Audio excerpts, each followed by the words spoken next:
I'd say it's a success. Like I said before, I think to this group and privately, raising money is no easy task, and every little bit helps. And even also just having the what's the word I'm looking for? The tenacity to like follow up with people and have the call and call. That's to be commended as well. So that's awesome. How about you, Melissa? I'm good. I have a little bit of I think a cold or something in my throat. But anyways, I've been helping Dan a lot this past week and at his school and yeah, stuff like that. But yeah, I'm a little bit sick, so I don't know. Just my Awesome. Well, it's not awesome that you're sick. It's awesome that you're throat. supporting Dan because you know as people have maybe gotten to know Dan a little bit here through the course. I've known Dan and Melissa for a long, long time. Dan would be nowhere without Melissa. So it's the truth, right? I have as much as All right. Let me get to the slideshow here. 1 second. Oh, why is my oh I'll share my sort of success. Um, I think I mentioned last week my computer was dying, so I had to, and I was on my laptop and everything. So I got a new computer. So I was going to set it all up on the weekend, Sunday. I was going to set it all up and be ready to go. But brand new computer, old monitors are not compatible. I didn't have the oh, right cords to hook up monitors, so I had to go order another cord. Then I had to pick it up there. So now I have, I think, everything. Now it's just like, now Sunday was the day I was going to set it off, so I have to find time to set it off. So I'm still off my old computer, and let's hope it makes it through the hour here. All right. Okay, so again, we're a roadmap here. We're starting officially the last week of the program, and we're going to be, continuing on with our theme of movement here. So we did our share, and we're going to talk about, optimize again, like always, the movement that is right for you. So we're going to be talking about HIIT or high intensity interval training, lifting heavy things, the big five, cardio strength, and sprint once in a while. Oops, that was not my agenda. That was my talking points. Okay, so we're going to be talking about high intensity interval training. So who's heard of HIIT before? I'm going to assume like yeah. everyone, mostly. Doris, are you familiar? Yeah, heard of it. And Ariel's saying no. Okay, so high intensity interval training in a nutshell is doing again, and intensity is relative, right? We're all going to have different intensity levels. Like it's intense for Eva is going to be different than what's intense for me. Is going to be different than what's intense for Doris, and so it's all relative. So the intensity. So we're talking about something that's right up there near our close to our max, maybe 80, 90% of our max, but we're doing it for very, very short periods of time, and then we're taking a break, and then we're doing it again. So, and there's a lot of different ways it can look like. There's a lot of different names sometimes, but it could be something. Let's pick something simple like riding a bike, like a stationary bike, or running on a treadmill. And I mean, you can do this in all sorts of fashion. It could be swimming, like whatever your thing is, you can do interval training. So it would be going as, almost as all out as you can on the stationary bike for like maybe 20 seconds, and then dialing it back down, and then just keep pedaling and kind of rest for like 40. Again, there's a lot of different ways to approach it as far as intensity to not intense, but let's call it a minute here. And then after a minute, you kind of caught your breath, and you go and then do another intense 20 seconds, then another minute, and maybe do upwards of 8 rounds of that. Maybe it's just 3 rounds of that. So again, it's high intensity, and you're doing intervals because you're going up from a heart rate and activity level, and then down, and then you're repeating it over some number of cycles. So very, very effective way to train both cardiovascular and potentially strength as well. And again, it can be done very quickly because those really intense bursts are so short. And again, you're cycling through that, again, depending on what it looks like, this could only take maybe 10 minutes or 8 minutes, or somewhere around there, as opposed to, and you know and again, depends on our goals, of course, right? Like anything, but research has shown that doing high intensity interval training, again, shorter periods, again, maybe it's 10, 12 minutes, can be just as much benefit as doing a more moderate paced for like 45 minutes. So can get potentially bigger bang for your buck, certainly from a time point of view. And there's some some indications, potentially from a performance point of view, as well as doing high interval training. So that's what that is. I'll just share, how I, actually, I'll do a little bit. Let's go on, and I'll share kind of how I approach kind of all these topics we're talking about today at the end. And again, there's no right or wrong here. Any questions on what's the word? Oh, I'm losing my mind here. Tabata. Somebody maybe have heard of Tabata sets. I know Melissa, Dan, you guys go to the gym. Have you guys heard of Tabata sets? So again, just somebody's name, some Japanese fellow named Tabata came up with this, and people are running with it. Basically the same principle. 20 seconds hard. Usually Tabata, the rest is short. So it could be like 20 seconds really hard, 10-second rest, 20 seconds hard, 10 seconds hard, but then usually it tends to be shorter, like maybe like it's like 6 minutes long, the whole cycle. So you're doing like 8 or 10 rounds of the high intensity, but they're so short. Anyway, there's no right or wrong. The point is you're doing a very high intensity, close to your max, again, 85, 90%, but for a very short period of time, bringing it back down and do it again for some number of cycles. So that's what it is. Any questions on high intensity interval training? What kind of sets are you talking about? Tabata? I never heard of that. So I just Tabata don't is know. just another name. Some Japanese fellow named Tabata came up with this thing. It's essentially just one form of high intensity interval training. And really the only difference people call, there's all sorts of names. It's just like how long you're doing the intensity part versus the rest part. There's no right or wrong. And again, you can do it for anything. You can do it for strength training, which I'll describe later. Stationary bike, treadmill. You can do it while you're like out walking or running, swimming, like anything really. You can apply this to. All right. So some of you came through the workshop, and some of you didn't. But in the workshop I talked about, really there's only 5 real essential strength training exercises that one needs to do. Now, again, it depends on our goals, and what we're trying to accomplish or whatever. But from a healthy aging point of view, and to hit all the major muscle groups, there's really just the 5, and I'll just go over them again. So, squats. I'll say them all and then why they're important.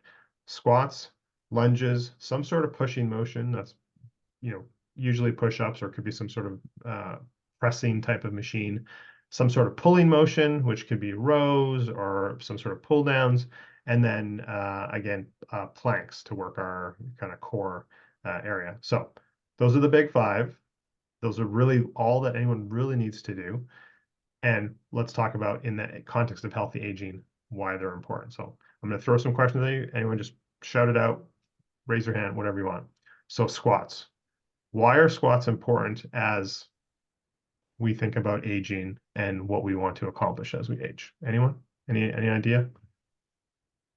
Just so you can lift heavy things. Well, yeah, lifting. That's a Lifting great those. answer. That's a great answer, Eva. I'm gonna take it a little bit more granular. Yes, absolutely. When you do squats, you're working your glutes, your whole lower body. Well, depending how you're squatting, essentially your entire body, but certainly the major muscle groups are your glutes, your quads, your hamstrings. So yes, definitely involved in lifting, and we should be lifting with our legs, not with our backs. I think we all know that. Where I was going with this is the act of squatting is the act of getting in and out of a chair, Mhm. right? So as we age, we want to be able to get in and out of a chair. And what's the most important chair that all of us have? We call it the throne sometimes, right? Is getting in and off of the toilet, right? We want to be, I don't know about all of you, I want to be, and remember my story back in 2014, I hurt my back. I didn't need assistance, but it was painful because that would put the angle, right? It was painful to sit and stand up from getting in off the toilet. So I don't want assistance. I don't want to necessarily have bars in my bathroom and all that. I mean, you got to do what you got to do. But so squatting is the act of sitting down. So very, very important for that. The next one is lunges. And if nobody understands what these exercises are, like just call me up and we can talk about that. I'm going to assume that we roughly basically know what the basic exercise is. Lunges. So why would lunges be important in healthy aging? Now that I kind of give you the context for squats.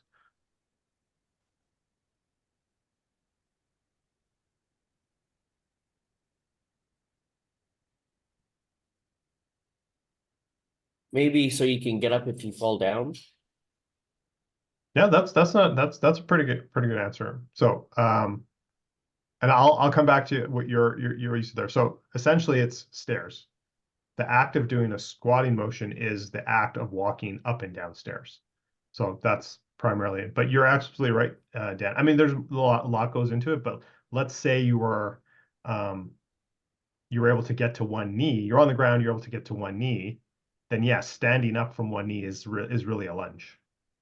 It's not the downward motion of a lunge, it's the upward motion of a lunge. So yes, you're absolutely correct in that sense, for Do sure. they help with balance? Do squats and lunges help with balance in We're general?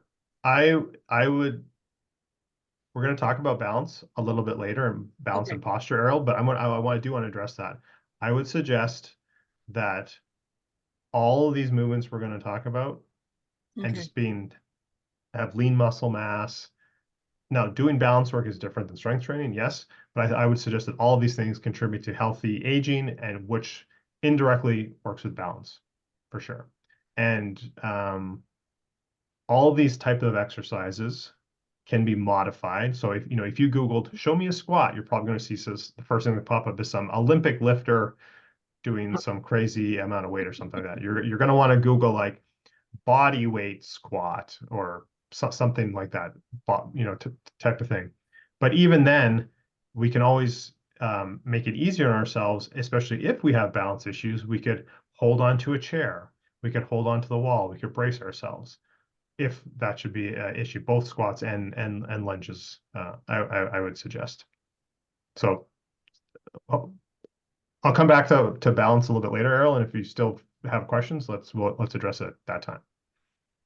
Okay, so that's kind of our lower body. So then the next one I said was pushing motion, right? So pushing something away from you. So again, typically that could be push-ups, but it could also be some sort of seated machine or something like that. Where is this going to come into play in healthy aging?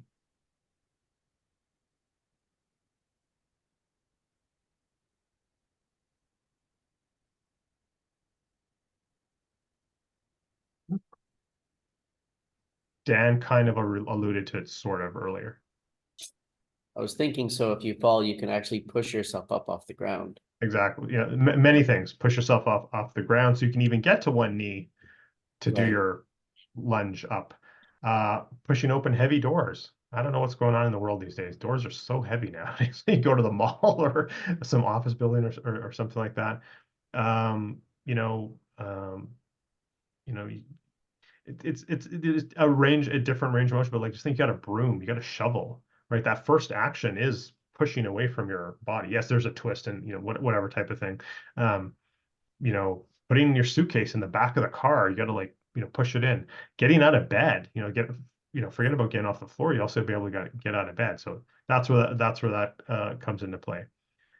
So that's kind of our front of our upper body. So the back of our body is a pulling motion. So again, it could be something as simple as a row, could be some sort of pull down or pull up, whatever the case may be. Where does this come into play in healthy aging? Kind of the opposite, right? So it's pulling groceries out of the back of the trunk, right? You got to pull them towards you. Oh, sometimes depending on the door, you got to pull the heavy door open. If you're going to get a box off the Christmas decorations on the top shelf that you only use once a year, you got to bring that heavy box down, right? You need those stabilizer muscles that you built from doing pull-ups to carefully bring that box down so you don't just drop it on yourself.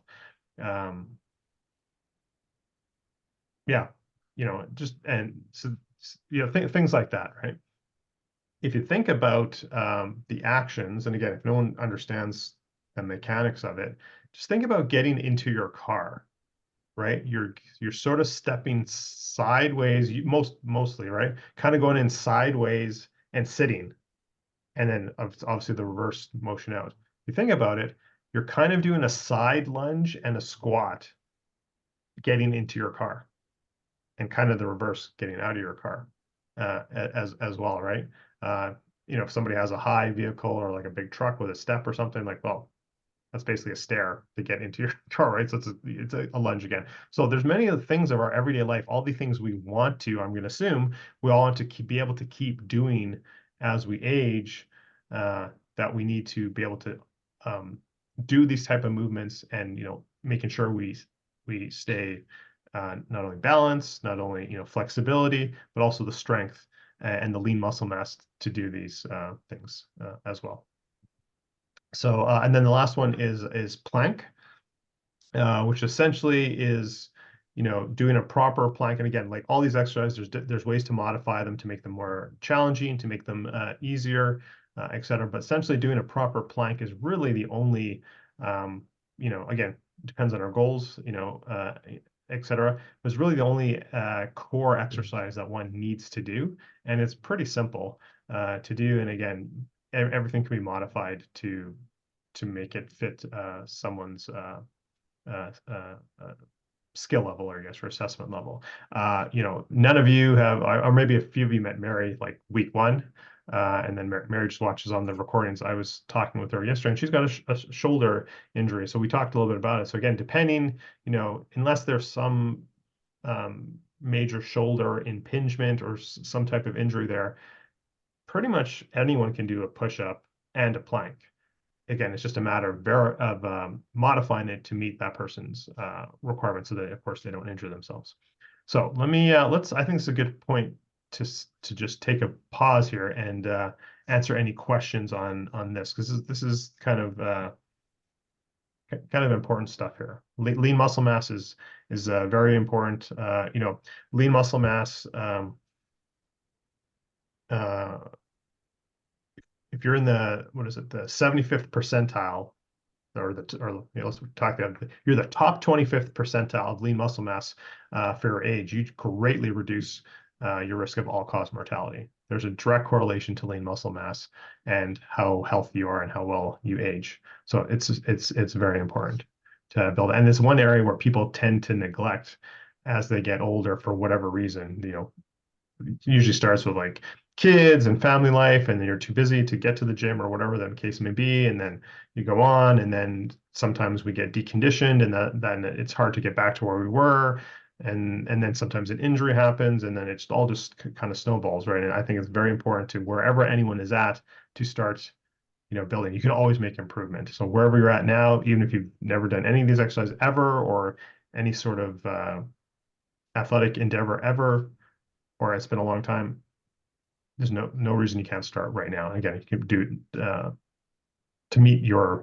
goals and where you're at the moment. So again, let's any questions? I want to make sure we before I move on, that we get this your questions answered. How do you do a plank exercise? I never done that. So if you do a plank, I obviously mic'd up on my headset and in my chair, I can't really demonstrate for you, but essentially a plank, you'll quite often see, if you Google plank, you'll probably see somebody on the floor with their elbows like down on the floor like that, their back up, their on their feet, feet's at contact point, and their elbows at contact point, with their back flat, and they're holding that for some period of time, and that again, having that very rigid, and then they'll probably be like trying to really tighten their core at the same time, and that just works the entire all the different layers of muscles in the core. And really, for most people, that's all you need to do. Now, if you want six-pack abs or something, you're gonna have to do a little bit more than that. But for just basic core strength, that's really all anyone wants to do. Now you can make it easier. So a plank and a push-up are like pretty much the same mechanics. So, and like both of those together, as you increase the angle, you make it easier. So if you think of it, let's use a push-up as an example. So most people think, oh, push-up, hands on the floor, feet on the floor, and you go up and down, right? But if you elevate your hands, increase the angle, you make it much easier. And you can keep doing that till you're maybe doing it off of your kitchen counter, or your kitchen island or something like that, right? You've increased the angle so much that you've made it much simpler on yourself. And I always think that's a good starting point if someone's never done before. And then you just decrease the angle to make it more challenging for yourself until you get to a point where, that's your set point, and maybe at some point you get down to the floor. And then even on the floor, you can modify it by going off your knees. It doesn't have to be off on your feet. you know, some people call them girl push-ups or women push-up, whatever. Like, and, you know, throw these labels out. You know, hands on the ground, knees on the ground is easier than feet on the ground, right? So again, we can just modify these things. So did I answer that for you, Doris? What a plank is? Yeah, yeah. And I would say again, Google. I mean, plank is easy enough to Google, but you know, again, squat, body weight lunge, you know, push up, you know, pulley motion. These type of, you'll get tons of examples of these type of things. I should also mention, I'm getting a bit ahead of myself here, but it just popped in mind. I don't want to forget. I believe all of you are, I think, well, yes, all of you are members of the private Facebook group, right? I'm putting stuff in there every day. Now, you have to do a bit of a search, but if you go back some number of months now, I have shot all these little videos of me not doing the exercises, but stretching. How to stretch all the major muscle groups that you would be working when you do these types of exercises. So again, that's just a resource for you. You probably have to go in the search bar and search stretching, and you know, I think there's like 14 or 16 short little 30-second videos of me stretching every different body part. So anyway, that's just a resource. I just want to make sure I share that before I don't want to forget it later. So okay, I'm going to move on. Unless anybody else has another question. Yep. Okay. Now I'll just say again before I move on. We just have to go with wherever our starting point is. Like I don't want to put Melissa on the spot here if she's got a sore throat, but I know Melissa goes to gym. I know she's like throwing tires around and doing all like kind of more advanced stuff, right? And that's great. So again, wherever we're at, if we're just starting out, just start with the basics. Again, just body weight stuff to begin with. Like we don't even need to do weights. Don't even necessarily need to go to the gym. But if you have bands or some, quite often people have, you know, some light dumbbells. Again, we can incorporate, or one could incorporate whatever you have around the house to add extra resistance to make it more challenging for yourself. But really, you just need to, if you're just starting, just start with your own body weight. That's usually more than enough to begin with. All right. All right. So now I just want to talk about cardio and kind of in relation to strength. I don't think there's a right or wrong. I think more people tend to lean to do your strength training first, assuming you're doing them in the same day or at the same time. Do your strength training first and then do your cardio after, so you get your more, you know, all for most of your energy for the strength training for, you know, building that lean muscle mass. I actually kind of prefer it the other way myself. So again, no right or wrong. That's just what Deepak does. I like to do my cardio, just get it out of the way, and I use that as a bit of my warm up.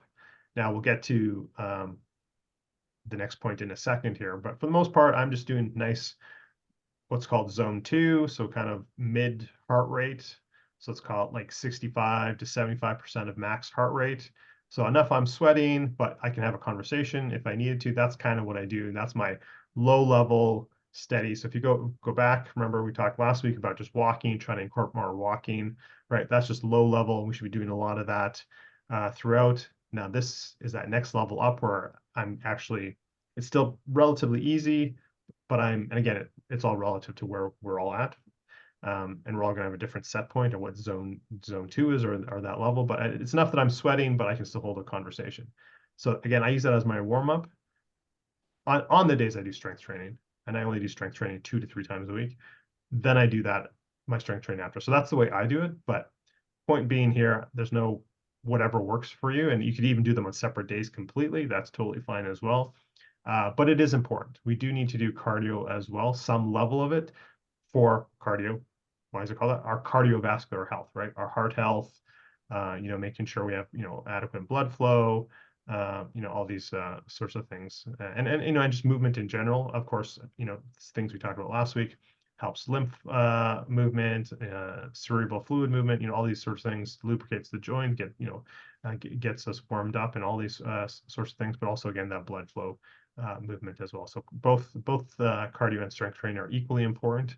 If I'd have to lean to one, from a time point of view or whatever the case, probably lean towards strength training, again, just because of those huge benefits of lean muscle mass. Plus, you know, depending on what our goals are as well, lean muscle mass does burn more calories than fat mass. So as you get stronger and build lean muscle mass, you're actually becoming more metabolically efficient as well. So another benefit for strength training.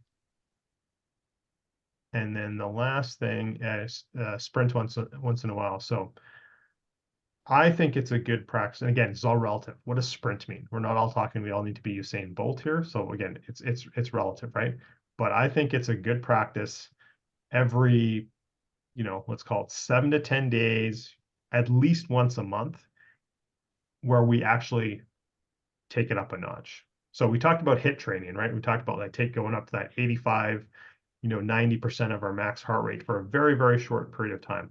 So and then we kind of dial it down, and then we, go up again. So I already explained that. So what I'm talking about here is one session just dedicated to this. And again, it could be any exercise, right? It could be on the treadmill, it could be swimming, it could be on the stationary bike, it could be on a real bike, it could be you running outside, whatever the case may be. But go again, not super long, not right, but maybe again, it's that 30 seconds, maybe a minute at tops, but probably around that 30 seconds where you just go out, full out, like it's, 90, 95. And again, that's relative to you, and take a much longer break. Like, so again, maybe it's a 2 to 4 minute break, and then do that again. Do this a few times. Again, that session's going to take you maybe 15, 20 minutes. But again, we're priming our body. Again, cardiovascular health. Obviously, we got to warm up before we do any sort of sprinting, but we're sending the signal to our body. Be ready, right? We haven't changed that much evolutionary, right? Our bodies, our cells are still like, from our caveman ancestors. It's like, be ready. That saber-tooth, the proverbial saber-tooth tiger might come out at any time. We have to be ready to go. So I believe it's a good signal to our body that, hey, every once in a while, we need to be ready to go. That could be like, we need to catch the bus, where whatever the case may be, like sometimes for me, it's the dog gets out without his leash and he's running around the neighborhood, and I can never catch him, but sometimes you gotta herd them away from the road and stuff like that, whatever the case may be, playing with your kids, grandkids, whatever the case may be. So I think it's a good practice to, again, minimum once a month, just do one session where you're upping it a little bit for that, just a little bit longer period of time. Again, no more than a minute, probably more like 30 seconds, because probably after about 30 seconds, we're gonna start to peter off, and we're not going to be at that, 90, 95%. We're going to start to tail off till the end. If we go too long, and then we're basically just, at such a low level, we're not getting that benefit that we want anyway. So before I open it back up to questions, let's just recap here. So we need to walk a lot, all the time, low level walking, get some cardio in at sort of that zone 2, that's 65 to 75%, just enough that we get a sweat on, but could still hold a conversation. Should be doing that, frequently, 3-4 times a week. And again, we start where we're at. Even if it's just once a week for you now, that's great. But I think ultimately 3-4 times a week. I mean, I do that every day, but that's me. Strength training, once or twice a week, probably a good idea. Maybe just start with once a week if you're just getting back into it, and then this kind of a little bit more intensity. And again, intensity is all relative to us.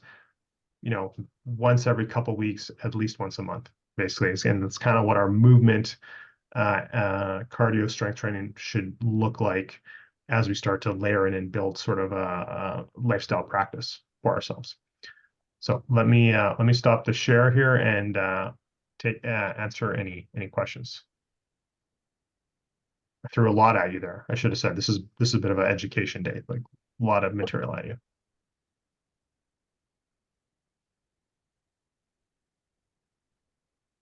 How often do you recommend the HIIT workouts? Is that something you can every day, or something maybe 2 or 3 times a week, or 4 or 5 times a week? Do you have any kind of?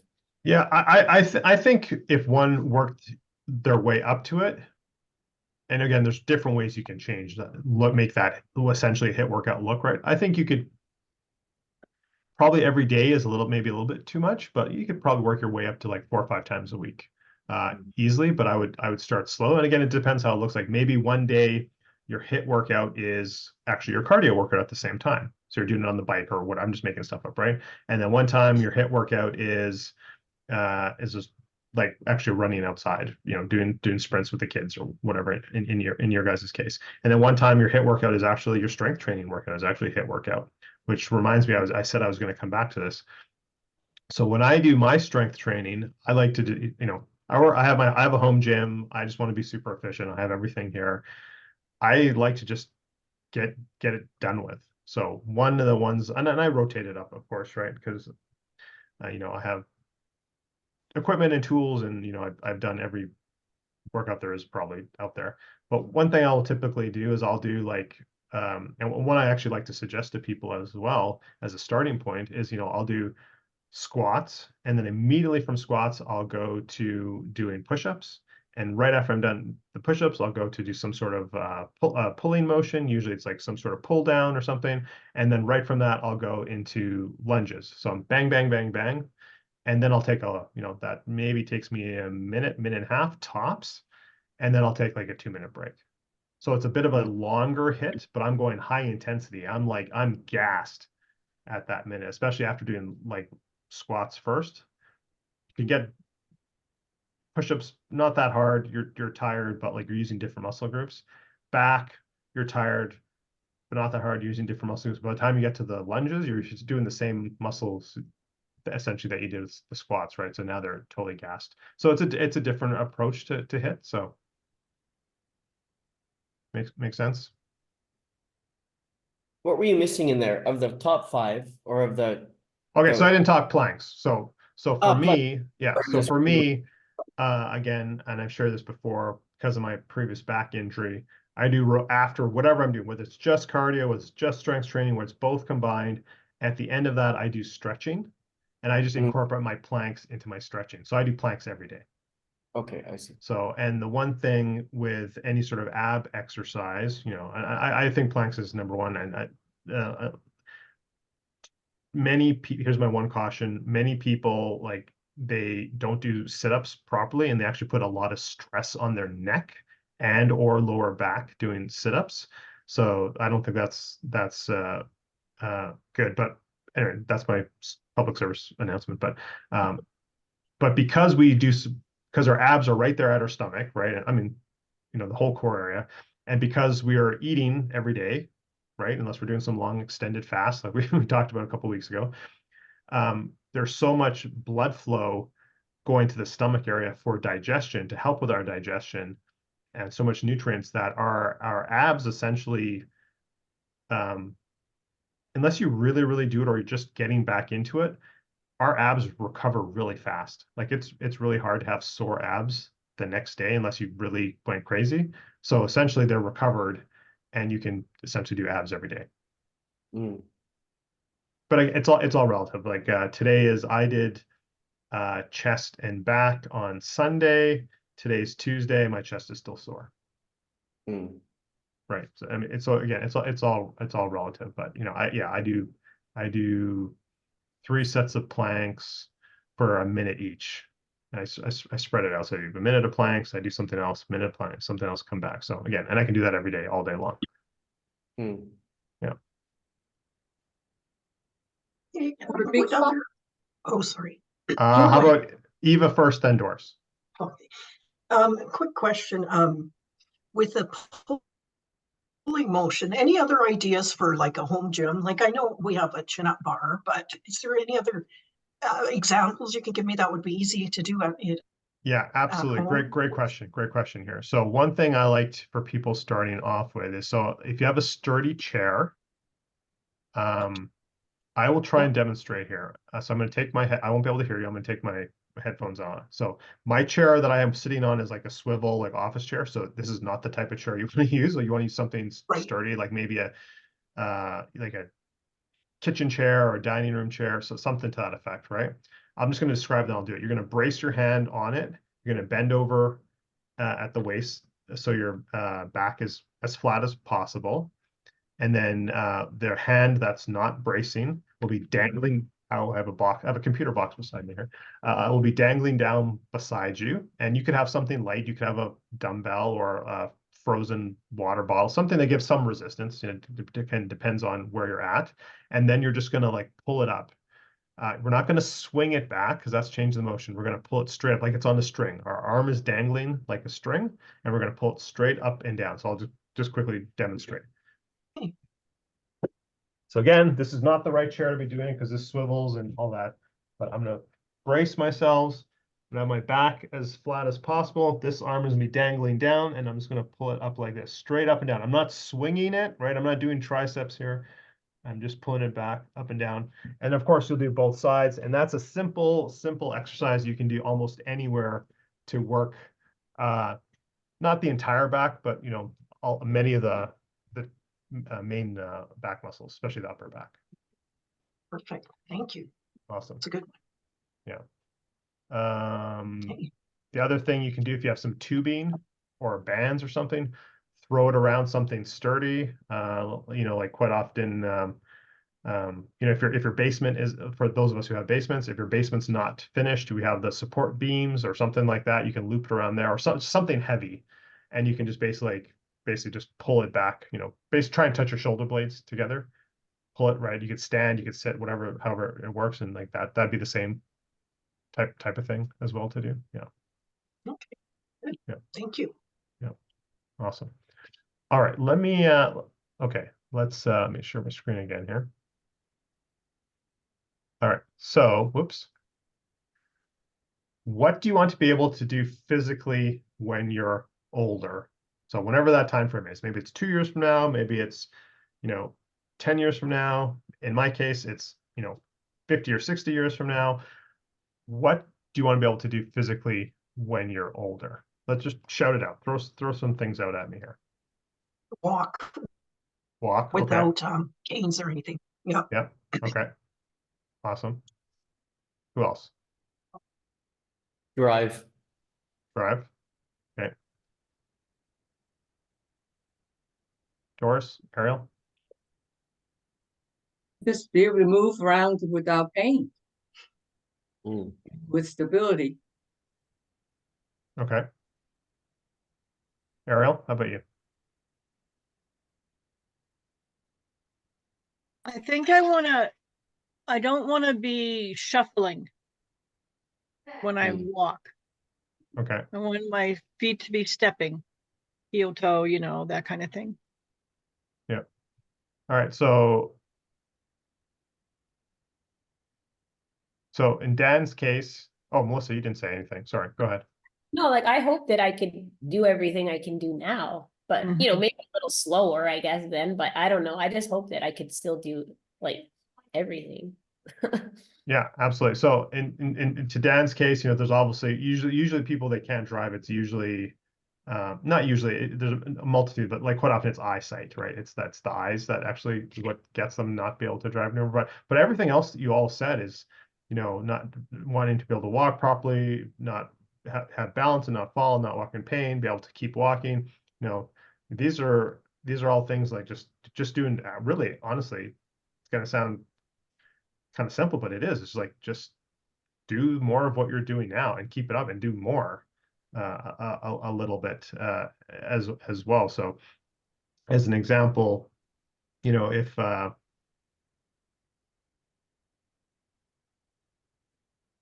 if you're walking pace, and actually walking pace is kind of like a gauge of like how healthy you are as well, how quick your gait is.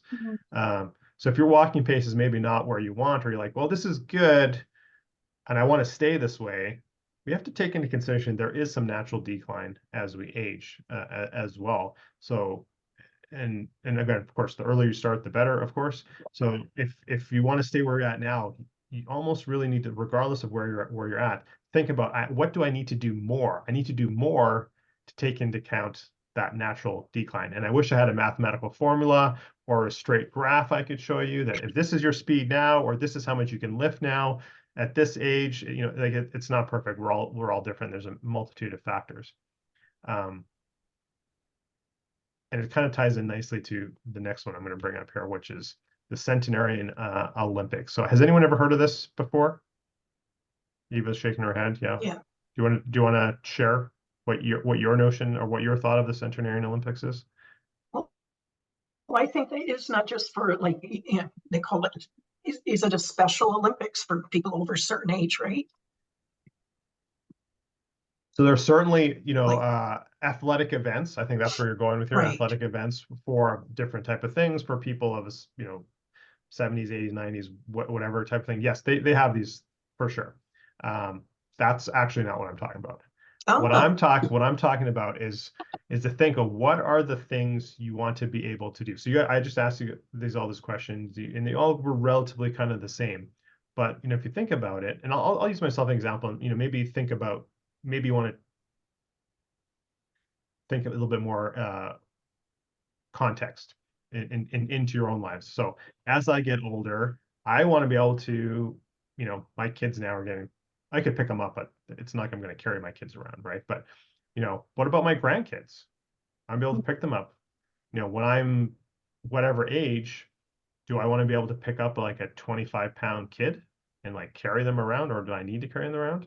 Okay, yes, whatever that is. I have a small dog now. My dog's about 25, 26 pounds. I pick him up every day, multiple times, so I can clean his feet before he comes in the house, especially when it's mucky out. Maybe I'll have a bigger dog. Do I need to be able to pick up a dog? Yes. I like to stand up paddleboard. There, maybe it's kayaking for you, whatever the case is, doesn't matter. I need to be able to pick up that board and put it on top of my car or on top of the golf cart or whatever the case may be, right? I need to be able to actually carry the board from wherever to the water. My board's about 30 pounds, like carrying it from the side. Like the things I enjoy doing now, what do I anticipate I want to be able to do in the future? So I just named a couple of things. So it's like, okay, picking up my 25-pound dog, not a problem. Picking up my 30-pound paddleboard over my head and put it on top of my car, not a problem. But as I think, again, I don't have a mathematical formula. I just know there's natural decline. So if I want to be able to pick 30 pounds and of an awkward long shaped thing, right? It's not like it's a solid dumbbell or something, right? This very oddly shaped long thing. I'm gonna be able to pick it up. Maybe the wind catches it, which happens all the time, and I need to be able to put it. Okay, that's 30 pounds. And boards may get lighter with materials. I don't know. Let's just say it's 30 pounds, and I want to be able to still do that 50 years from now. Gosh, I better be able now to be able to pick up 100 pounds over my head and carry it and try and maintain that as long as possible, because there will be natural decline. So by the time I'm 80 or 90, maybe I can't do that anymore. I can barely get that 30 pounds up, but at least I can get it up and I can do the activities I want to do. And of course, we're all in a different stage of life here. We all have different goals. So just really think about what is it that you want to be able to do in the next whatever many years. And are you physically able now? Maybe you are, and that's fantastic. But are you at that cusp where, like, if you had a bit of a decline, you won't be able to do it anymore? And if that's the case, hopefully it's more impetus for you to like try and make improvements now while you can, so that you extend that period of time before you get the decline and you can't do the things that you want to do, whatever they may be for you. So walking, driving, yes, these are, well, of course we want all these things, but like, what are the other things? Is it being able to carry groceries for yourself? Mhm. That type of thing, carrying, I don't know, whatever, 15 pounds in each arm, grocery bags on the side, right? If that's the goal, if that's a typical now, probably going to be the typical in 10 years from now. So maybe you need to start potentially once in a while carrying 25 pounds at your side, or just not, and even walking with them. Here, I'll just share one other thing. I'm going a bit off topic. It just came to mind. Grip strength is also an indicator right. of health strength. Mhm. I got behind me, I got a number of, one, I have a meter that I can like test people's grip strength and my own. And surprisingly, I have very poor grip strength for my age and size and everything like that. And I have a device, you can't see, my head's in the way, where I can actually strengthen my grip. Another thing that I've started doing last year, when I'm in the right opportunity, is when I go to my in-laws' place in British Columbia, they have a little gym there, and they have 100-pound dumbbells. I will pick them up and carry them at my side.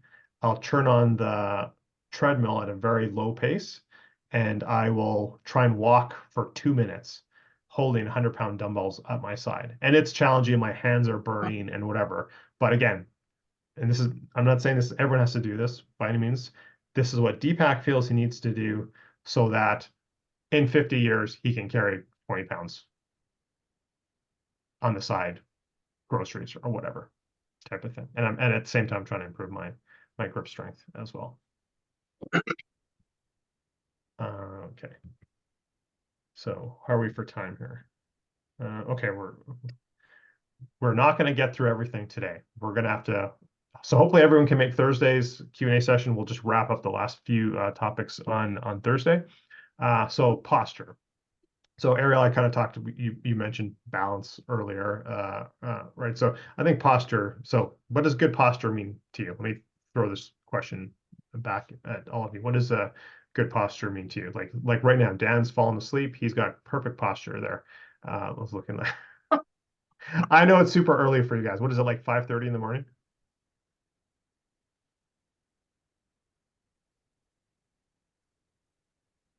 It's really It's early. now, but it was, yeah, it was 5:30. Okay. Yeah. So we're wrapping our day up and you guys are just starting your day. So and I appreciate it, especially with the time change it and change it for an hour for you. And I was just making fun. But yeah, what does good posture mean? You know, and I feel always silly when I ask this question because the longer I'm sitting here talking with you, I don't know if you guys notice, probably not, but I start to slump in my chair a little bit as just over time, right? So like I really need to, you know, right? So, you know, shoulders back, you know, nice straight tall back, you know, that type of thing. But again, our society and the activities and the type of jobs, you know, we have where we're on computers, most of us are, you know, to some degree spend a lot of time on computers, right? We tend to roll their shoulders forward, hunch a bit, you know, just lean in, type of thing. That's not good posture. So again, I'm just as guilty as everyone, but when we have the opportunity, we can really think about it. We should really be as tall, neutral spine as best as possible, and try and keep our shoulders back when we can. I mean, there's devices and all this stuff you can do to like improve your posture, but you know, I think that's just, you know, one thing we just need to be more cognizant of when we're doing activities, or at least when we have a break from activities, like when we're sitting passively watching TV. Are we sitting as best as we can, or we're just like sinking into that, you know, lazy boy or whatever the case may be. What was I going to say? I just lost my train of thought. Oh, right. Here's a simple test, and when I work with people one-on-one and you know, virtually or in person, here's a simple test. You can do this. Maybe get a friend to help you, or Dan and most of you guys can do to each other. Stand barefoot. Stand how you would normally stand with your, you know, kind of arms to your side and look straight ahead, and have someone observe you from the side. So if we have perfect, and this is sort of posture, more of an alignment question, our ears, our shoulder, our hip, and our knee and our ankle should actually all be in line. They should all be in a straight line. Now there's going to be some slight variations in it, but if we have some sort of condition or something like that. But the biggest thing I see with people when I assess them is actually it's their ear, because their head is so hunched forward from computer work. Now it's being on our phones, whatever, like that's the biggest thing, the most misalignment I see. Yeah, some people have back issues and they have you know, spinal things, you know, whether they're developed over time or born with it, and sometimes that throws the alignment out of whack. But most thing I see is the head, that forward head tilt, and it just tends to get progressively worse. Typically, not always, but with the older someone is, we've probably all seen, like my father-in-law, like he's probably lost 2 inches of his height in just the last, how long have I known him now? 20 years, just by that forward hunch, right? So, and we probably all seen these people. So again, earlier we can address, or at least be more cognizant of it, and once in a while, you know, kind of similar story is all just going to benefit, you know, with outside of like getting some of these devices that kind of hold us in a straight posture position, which I when I was going through my back challenges, my chiropractor, sorry, the physiotherapist is like, well, let's try one of these. Let's see if that actually takes it'll help your posture, but it's more the like, let's try and put less pressure on your back. That was where we were coming from. I wore it for like about 5 minutes. I'm like, yeah, this is not happening. I'm not doing this. I'm not wearing this thing. So, but anyway, and what else? Oh yeah, stretching and so last topic, stretching and balance. So I already mentioned that a little bit about balance, how, again, some of these exercises you could hold on to a wall, hold on to a chair, hold on to a countertop. Balance, again, I think we brought this up last week. When I use I don't do it myself, brush your teeth, standing on one leg, alternate. I like to do as part of my stretching routine, I will stand on one leg and move either no weight or very lightweight. So if my left leg is planted, my right leg is up off the ground, my right arm, I will move away from my body. I'll move that weight away. So I have a bit of a shoulder thing going on. So I'm actually doing like physio exercises for my shoulder, but it's a perfect use case to also stand on one leg and work on my balance at the same time. So I'm doing my shoulder exercises while I'm working on my balance, and I do that every day. So that's my balance work. Again, whatever it looks like, or just take 5 minutes. You don't have to be brushing your teeth. It's just waiting for the kettle to boil. Stand on one leg for half of that time, and then switch it up. First cup of coffee brewing, stand on one leg. Second cup of coffee brewing, stand on the other leg.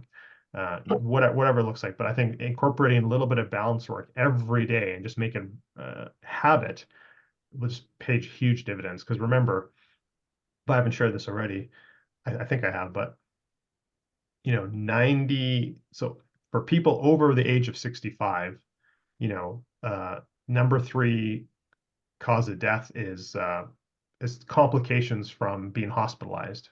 And the number 1 cause of getting to the hospital is falling and cracking your hip or breaking your hair, something like that.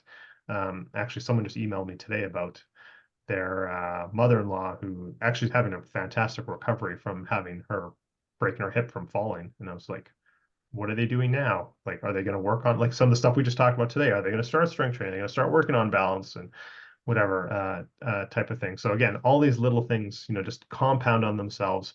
2 minutes here, 30 seconds there, and really build on and incorporate them as part of our lifestyle. So it's just second nature. It's just something we just do, type of thing. All right, so we're kind of at time here. I know we started just a few minutes late, so happy to answer any questions. There's a couple more things that we'll just get to on Thursday. So hopefully everyone can make it on Thursday as well. So let me open the floor for any questions. Again, this is content heavy, threw a lot of stuff at you guys today. So For the big 5 exercise, how long do you do each one of them? great question, Doris. It's going to depend on where you're at and where you're starting from. So let's say, for sake of argument, someone wasn't okay. Well, actually, let's ask. So, Doris, do you do any sort of strength training right now? No. Have you ever done any sort of strength training? No. Okay. So if I was advising you, I would say let's start with just doing body weight squats. Try 20. And then I would try just body weight lunges. Of course, you've got to do proper form and all that. That's separate. But as far as like how much, to answer your question, 20 a leg or maybe 15 a leg. And then whatever pushing motion, whatever angle works for you. And again, maybe to start with, that's off your kitchen table or sort of your island or countertop, something sturdy that's not going to move. Maybe it's 10, 15, maybe 20. And then for whatever pulling motion, like the exercise I showed all of you to address Eva's question, or some tubing or something like that, again, maybe do 20, something simple like that. And maybe that's it. And you just do that one time, 20, like each exercise once, and maybe we call it a day. And then maybe 2 or 3 days later, we try it again. If that's too simple, you're like, oh, that wasn't too hard at all. Okay, maybe we do that whole cycle twice through. Maybe we do that whole cycle 3 times through. but we're not adding any weight or anything until, you know, I think until you can get to that 25, 30 repetitions of each exercise through 3 to 4 cycles. Once that becomes like, this is pretty simple, I got this, I wouldn't even consider about like, let's make it a little bit more challenging now. Let's add it up. And I think at some point you do, but until you get to that comfort level, you don't add to it. And really from I know this is not addressing your question, I'm going a little bit extra here because I'm saying start with body weight, but for those who maybe are going to go to a gym and use a machine or whatever the case may be, whatever you find is your comfort zone, you really should not be increasing it more than like 10% per week. And that's maybe even pushing it. Just kind of depends where our starting point is. So if you're going to go to the gym and like I'll just pick on Eva, for example, you know, you said you have a pull-up bar at home, but let's say you were doing one of those pull downs at the gym, right? And you said, okay, 40 pounds, I'm just making something up here. 40 pounds is good. Okay, I can only do 10 and I keep working at it. And after a number of weeks, whatever, like, oh, I can do like 25 of these now. Okay, now let's go up to 45. So you know, roughly 10%, you know, of course they're not exactly, but you know, that type of progress is what we should be thinking about, especially when we're starting out. Does that answer your question, Doris, of like how much to do? And yeah, okay. Awesome. Any other last question? Otherwise, I will let Dan get back to sleep. And no, I'm just joking, Dan. But I'll let you all go for the evening. Okay. Well, we'll wrap it up on Thursday. I have a couple special announcements and of course regular Q&A as well. So hopefully everyone can make Thursday's call. Perfect. All right. Thanks everyone. Okay, thank you. Bye. Thanks, guys. Have a good Bye. one.